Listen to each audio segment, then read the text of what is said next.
En la antigüedad, el método directo de acelerar iones utilizando la diferencia de potencial presentaba grandes dificultades experimentales asociadas a los campos eléctricos intensos. El ciclotrón evita estas dificultades por medio de la aceleración múltiple de los iones hasta alcanzar elevadas velocidades sin el empleo de altos voltajes. La mayoría de los actuales aceleradores de partículas de alta energía derivan del primer ciclotrón de protones construido por el químico nuclear estadounidense Ernest Lawrence. Esta es una simulación de un ciclotrón, un acelerador de partículas muy compacto. En las secciones en forma de color azul, llamadas DIS, hay un campo magnético uniforme que hace que la partícula cargada positivamente siga un recorrido semicircular. Cada uno de estos semicírculos devuelve la partícula al área de los DIS, en el que hay un campo eléctrico que acelera la partícula a través del espacio. Finalmente, la partícula sale volando del ciclotrón a gran velocidad.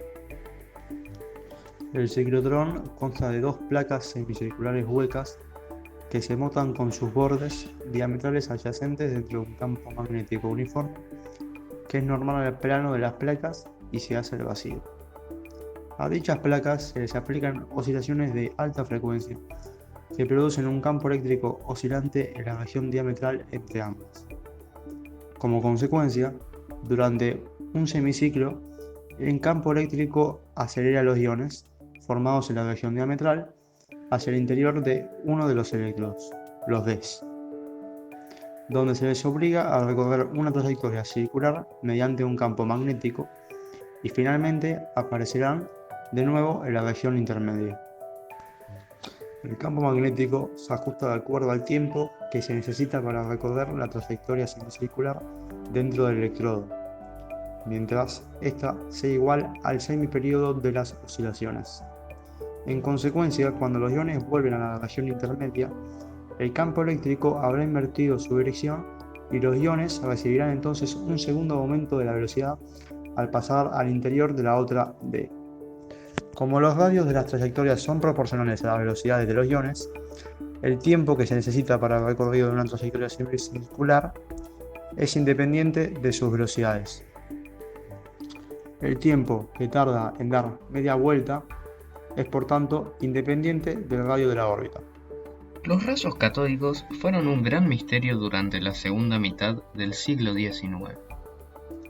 Heinrich Geissler, Julius Plücker, William Crookes, Carl Ferdinand Braun, Johann Wilhelm Hittorf, Heinrich Hertz y J.J. Thomson son solo alguna pequeña muestra de las muchas grandes mentes que contribuyeron a la comprensión moderna de los rayos catódicos.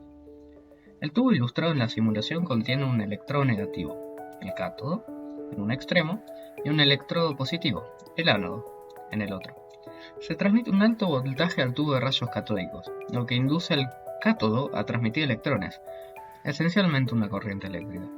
Estos electrones, o rayos catódicos, pasan a través de una pequeña abertura cerca del cátodo y luego viajan en línea recta hacia el ánodo, pasando a través de una pantalla fluorescente colocada entre los cátodos, que le permite ver el camino de los electrones al observador.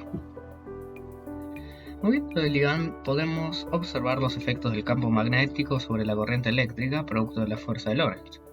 Como el campo magnético es perpendicular a la velocidad, la fuerza de Lorentz será máxima, debido a que su fórmula es F igual a el valor de la carga por su velocidad por el valor del campo magnético por el seno del ángulo que forman justamente el vector velocidad y el vector campo magnético, ¿no?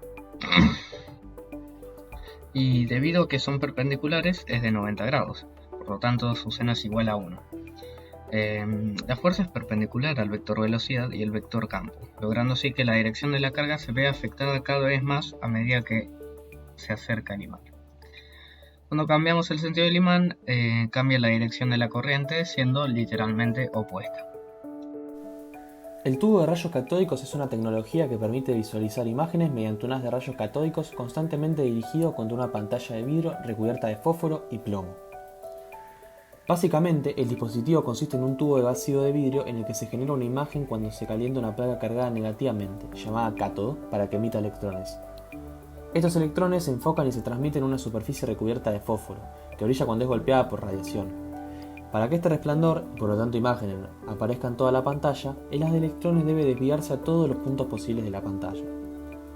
La mayoría de los tubos de rayos catódicos pequeños utilizan la desviación electrostática, que se produce cuando el haz de electrones se desvía al pasar a través de las placas de metal cargadas. La dirección de deflexión depende de la cantidad de carga y la polaridad de las placas.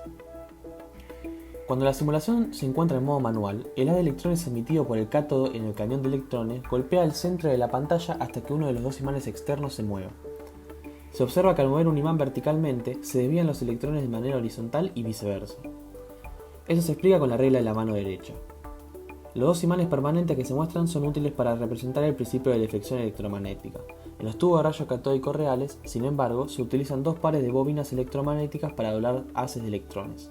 Los ángulos de deflexión se alteran al variar la fuerza de las bobinas en lugar de moverlas físicamente. Si movemos el imán orientando horizontalmente hacia el haz de electrones, con su polo norte mirando hacia el haz, las líneas de campo fuera del imán influyen desde su norte hasta el polo sur. Entonces, de acuerdo con la regla de la mano derecha, los electrones que entren en ese campo en ángulo recto con él serán desviados hacia la parte superior de la pantalla. Cuanto más se acerca el imán al haz, más fuerte es su efecto. Si ahora se arrastra ese mismo imán más lejos del rayo, disminuyendo gradualmente los efectos de su campo, puede devolver el rayo hacia el centro de la pantalla.